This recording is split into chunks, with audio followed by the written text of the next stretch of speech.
Minawa, welcome to Myanmar Today. I'm Henry Zin. We've got the latest news and reports. Border Areas Development Association holds honouring ceremony. For all national brothers and sisters who like to revel in celebrations, the Chin people in Yangon celebrated its National Day on Wednesday. A story coverage on the interview with a Beijing resident for COVID-19 updates. And the last report on the blue plaque unveiled at the post-war modernist Inya Lake Hotel. We'll get to the reports in a while, but before that, let's take a look at the local news.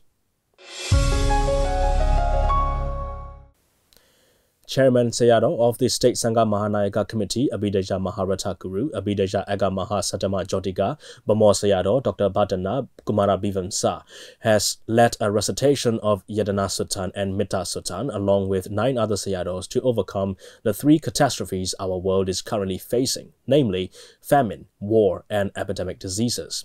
The Sayadaw said lives are lost during starvation. People are killing each other using weapons of mass destruction, and deaths occur on account of epidemic diseases. The Sayadaw also said, "We have found in the literature that in time of Lord Buddha, these 3 catastrophes could be overcome by reciting Yadana Suttan." Let's have a look at the video.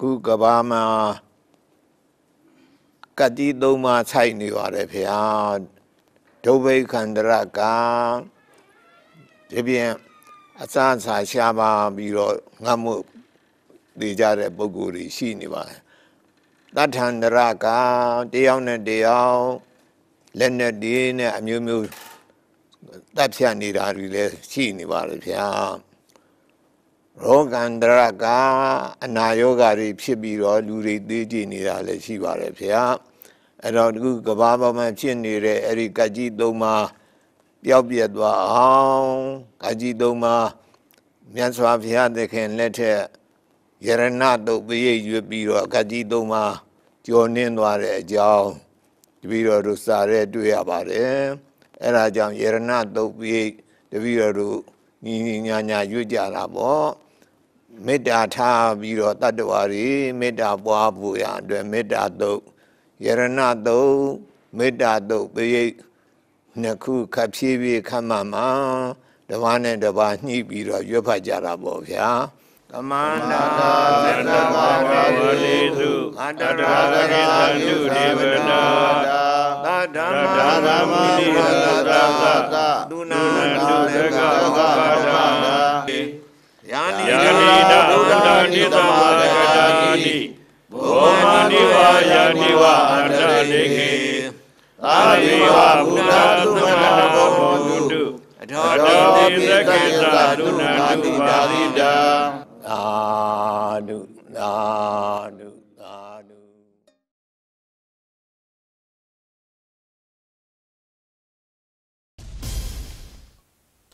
State Councillor Dawn San Suu Kyi delivered a speech on the 72nd anniversary of Chin National Day. The State Councillor said the Chin nationals did not fail to attend the conference on the unification of the hilly regions and the Central Plains, held in Panglong, Shan State on the 12th of February 1947. She added on by saying, "It is a day of great significance in that exactly 72 years ago, a conference was held in Phalam in which a decision was made for introducing the democratic administrative system. It is a day that embodies great values of political and historical significance. This aspect of history shows that despite living in the hilly regions, so far and so inconvenient for traveling, the Chin nationals were never backward in political views, and that, like the Central Plains, the hilly regions never lost sight of the changing political trends." The State Councillor said the government has identified the Chin state as a priority state for development and made contributions in all sectors, and have given priorities to communications and road transportation so that there would be no difficulties for transportation because of the geographical conditions. Priorities have also been given to the sectors of education and health and electricity, which have long been left behind. 18 people have been hospitalized after a fire broke out at Tanzei building in Yangon's Latha township around 6 a.m. Thursday morning. The fire also destroyed 42 stalls on the second floor of the 11-story building before firefighters put it out at 9:10 a.m. The building is a combination of a market area from the ground floor to the 6th floor and residential apartments for the remaining floor. Firefighters, Tamador and police officers and other personnel were able to evacuate the 85 residents of the building with no casualties reported. Assistant Director of Yangon Western District Fire Services Department, U Tae-win, said since the emergency exit was locked, the residents had to be evacuated with platform crane lifts. Chairman of the Yangon Region Social Rescue Organization, U Tuntun-u, said there were no deaths or major casualties and most of the people were sent to Yangon General Hospital in fear of asphyxiation and other minor injuries. While an initial report says the fire was caused by an electrical short circuit, officials are looking for other causes and the extent of the damage. The building has been temporarily closed and undergoing inspection for structural integrity. That's over the local news, and here's the first report on Myanmar today. The honoring ceremony for the Honorary Association members was held by Border Areas Development Association on Wednesday. We have Dora with more on the story. Hello everyone, this is your reporter Dora reporting you from MI Radio. In order to express the gratitude toward the Honorary Association members, the Border Areas Development Association (BDA) hosted the honoring ceremony on Wednesday evening at Park Royal Hotel in Yangon. This is the 13th time the association hosted the honoring ceremony. The Honorary Association members include BDA's patron U Kokotwe, who achieved Aka Mahathiri Tuttama Manisodadara title awarded by the President, BDA's patron Dr. Sengye, who achieved the ASEAN Outstanding Engineering Achievement Award for 2019, BDA's executive member Domya Tanda, who achieved the ASEAN Outstanding Women Entrepreneurs Award for 2016, BDA's executive member Donna Noite, who achieved the Hatudama Tengi title awarded by the President, and newly appointed ambassadors of the association, Ms. Smile. In the opening speech, the president of BDA mentioned that it has been 24 years since the establishment and the association's activities during these periods.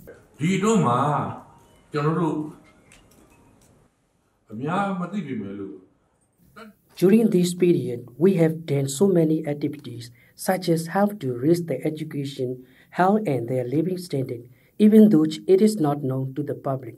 Also, once in every 3 years, we made a report to the public about our activities. And we are proud of the health sector. We visited almost all of state and region for 36 time for medical travel and opened the drug addiction awareness gallery and launched drug reduction program in the communities. Since our activities are for people, we really want to have support from the public and public involvement in our activities. Since the establishment of Border Area Development Association in 1996 officially, BDA has been promoting socio-economic conditions of the people in rural and borders areas, so as to raise the standard of living of indigenous races. BDA is actively promoting education, health, agriculture, and income-generating programs. Ukugotwe, who is one of the honorary association members and also the biggest donor of the association, said to MI Radio about how his contribution to this association started. BDA အသင်းရဲ့ကျွန်တော်တို့တည်ထောင်ခဲ့တာကတော့အရင်တော့ကျွန်တော်တို့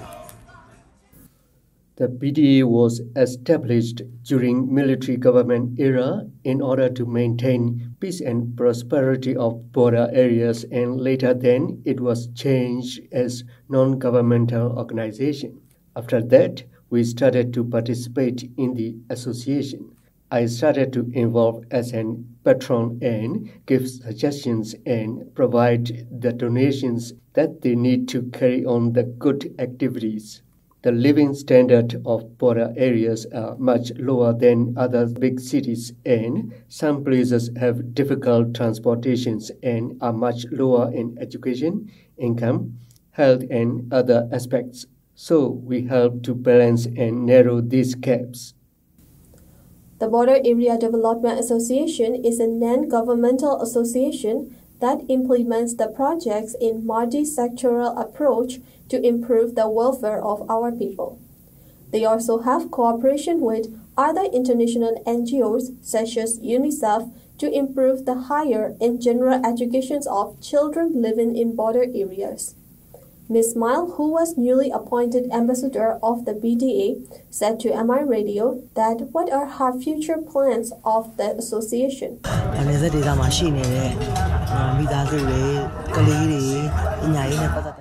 We will spread out the awareness for the families at border, children and their educations, and women and their marriages. Also for the workers and how to perform poverty alleviation processes. We will strongly help them to process all these activities. According to the president of the BDA, during his opening speech, he mentioned that the BDA is now working on a new short-film project in order to educate about abuse of women and children.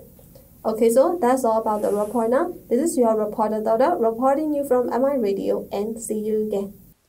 That's a report on Border Areas Development Association organizing honoring ceremony. All right, we'll carry on with the next report on Chin National Day here on Myanmar Today. The 72nd Chin National Day was celebrated in Yangon by Chin community at Chin Center in East Dagon on Wednesday, which is the National Day of Chin State. This National Day is celebrated to honor the sacrifices made by Chin leaders in bringing unity among its people and their efforts in leading Chin people during the colonial rule.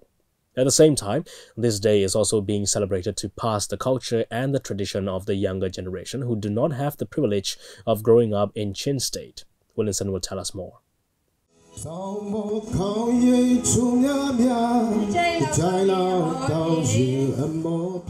The 20th February is the National Day for Chin people, and it is celebrated everywhere Chin people live across the country and also across the world. Chin National Day was the result of Chin leaders' collaborated efforts in order for Chin people to have freedom, liberty, equality, and management of their own affairs without outside interference.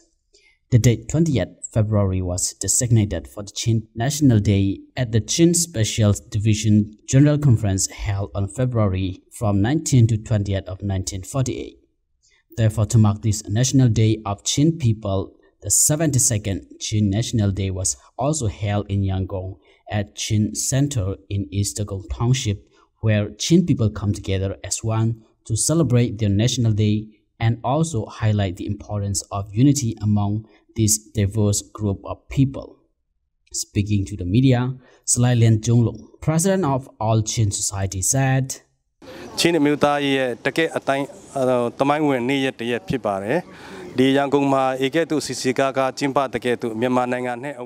The 72nd Chin National Day, which is being celebrated today, is a historic day for all Chin people.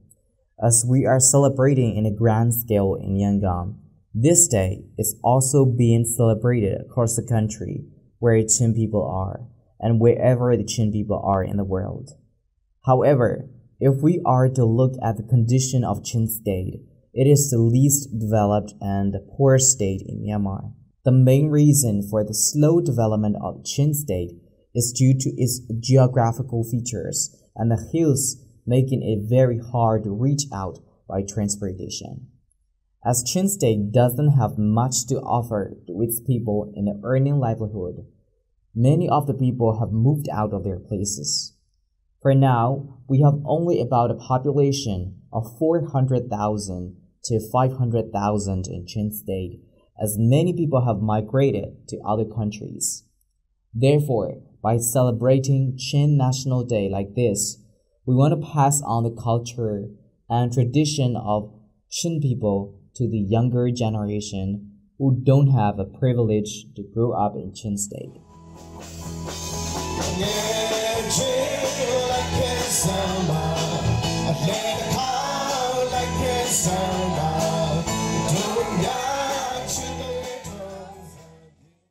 In this Chin National Day celebration, the cultural show and the exhibition of Chin traditional clothes and other items of different tribes were also on display, and some of the famous Chin singers also performed at the event. This is also the day when Chin people have a chance to show off their best cultural costume, as everyone is seen dressing their own cultural dress.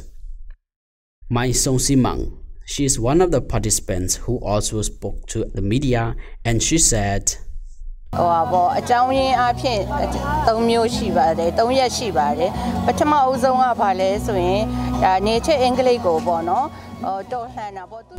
are three main reasons for the formation of this Chin National Day, fighting against the British colonialists by the Chin people as one common want for the improvement of education in Chin state, and the effort to bring democratic government to the people were some of the main reasons for forming this Chin National Day. Ever since this day was first formed, we have been celebrating this date for many years, and today we have come to the 72nd celebration of Chin National Day. With the celebration of Chin National Day, we are hoping the best for the future of Chin state.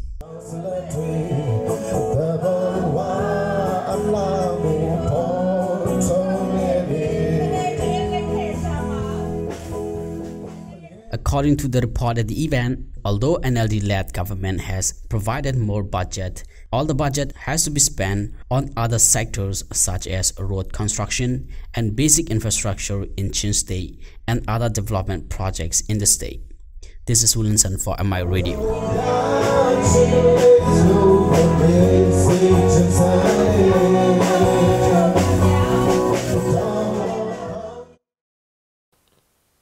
That's a report on the Chin people in Yangon celebrating its National Day on Wednesday. Let's now have a look at the currency rates from Myanmar's central bank and the stock exchange. $1 is at 1,454 kyats. 1 Chinese renminbi is at 207 kyats. 1 euro is at 1,569 kyats. 1 pound sterling is at 1,875 kyats. 1 Singapore dollar is at 1,038 kyats. 1 Malaysian ringgit is at 347 kyats. 1 Thai baht is at 46 kyats, and the Indian rupee is at 20 kyats. Gold is trading at $1,623. Silver is at $18. And Brent crude oil is at $53. On the Yangon Stock Exchange, FMI is at 12,000. MTSH dropped 50 and it's at 3,950. MCB is at 8,200. FPB is at 23,000. TMH is at 2,900. Stay with us as we bring you more reports on Myanmar today. For COVID-19 updates, our MI Radio team contacted Masood Mui, who is currently living in Beijing, and conducted an interview. Let's have a look at the report. Hello everyone, this is your reporter Dada, reporting you from MI Radio. The death toll for COVID-19 in mainland China raised to over 2,000 people, with the infection cases of over 75,000 cases, according to the National Health Commission of the People's Republic of China on Friday morning. Most of the recent infection cases come from the Hubei province, which is the epicenter of the virus outbreak, and the other places except Hubei, the infection rate is gradually decreasing. Also, as of Friday morning, about 19,000 patients have been successfully recovered and discharged from hospital. Since the Chinese New Year holidays are over, except from closed-down cities, many other cities and provinces in China are already started walking. Even though there are a lot of public concern, many citizens are struggling to go back to work. Many of the health-related projects producing industries and other necessary utilities producing industries are already back in operation. So, our MI Radio contact to Masood Mui, who is currently working at China Radio International Myanmar Department. She is living in Beijing from the start of the epidemic up till now, and she mentioned her experience back then to us.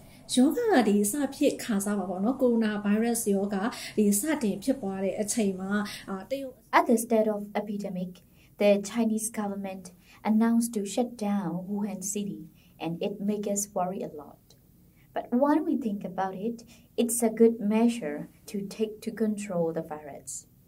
We heard that there are over 11 million people in Wuhan city, and they shut down the 16 cities, including Wuhan, and it is about 56 million people inside.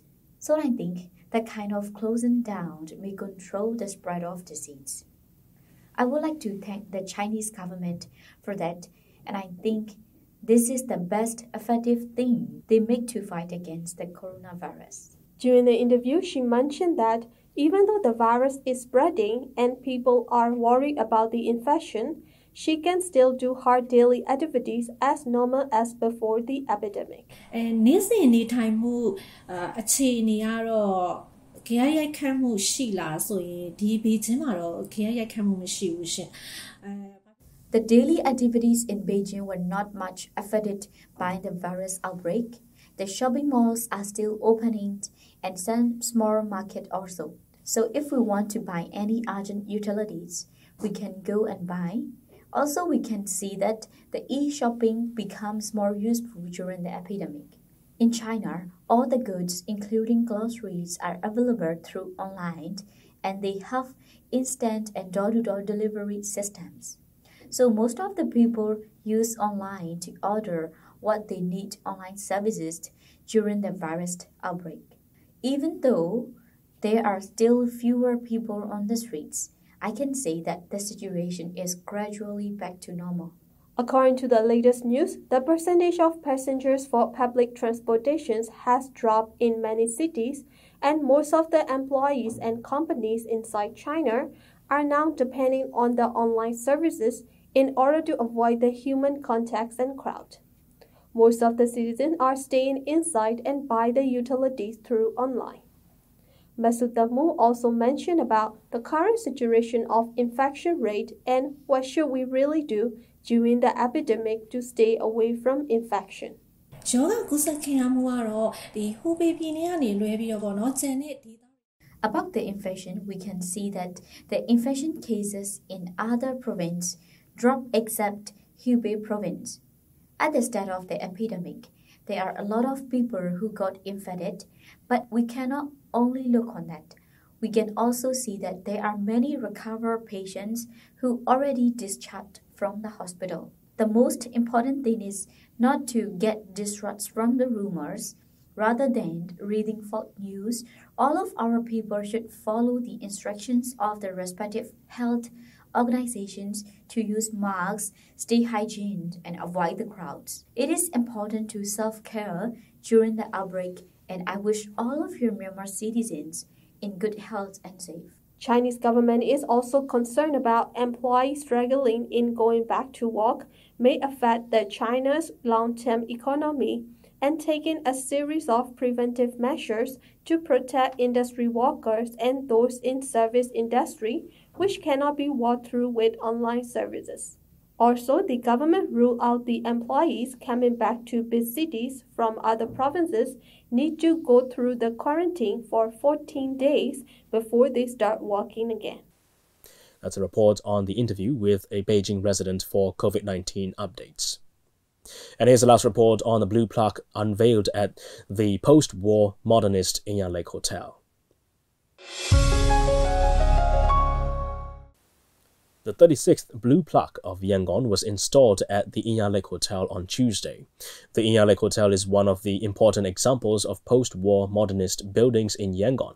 Built between 1958 and 1962, it was one of the most famous hotels in Yangon. David Hanna has more. Inya Lake Hotel is one of the rare examples of post-war modern architecture landmarks in Myanmar.